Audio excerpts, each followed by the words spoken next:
Chapitre 40. L'Éternel, s'adressant à Job, dit: Celui qui dispute contre le Tout-Puissant est-il convaincu? Celui qui conteste avec Dieu a-t-il une réplique à faire? Job répondit à l'Éternel et dit: Voici, je suis trop peu de choses, que te répliquerai-je? Je mets la main sur ma bouche.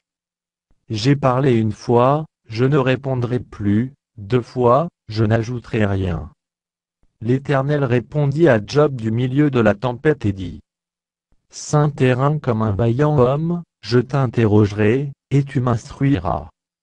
Anéantiras-tu jusqu'à ma justice? Me condamneras-tu pour te donner droit?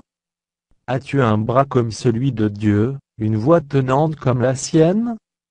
Orne-toi de magnificence et de grandeur, revêt-toi de splendeur et de gloire. Répands les flots de ta colère, et d'un regard abaisse les hautains. D'un regard humilie les hautains, écrase sur place les méchants. Cache-les tous ensemble dans la poussière, enferme leur front dans les ténèbres. Alors je rends hommage à la puissance de ta droite. Voici l'hippopotame, à qui j'ai donné la vie comme à toi. Il mange de l'herbe comme le bœuf.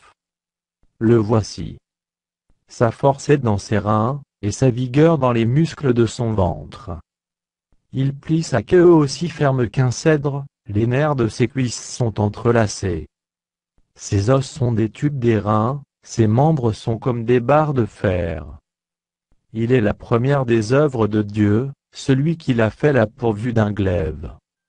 Il trouve sa pâture dans les montagnes, où se jouent toutes les bêtes des champs. Il se couche sous les lotus, au milieu des roseaux et des marécages. Les lotus le couvrent de leur ombre, les saules du torrent l'environnent. Que le fleuve vienne à déborder, il ne s'enfuit pas, que le Jourdain se précipite dans sa gueule, il reste calme.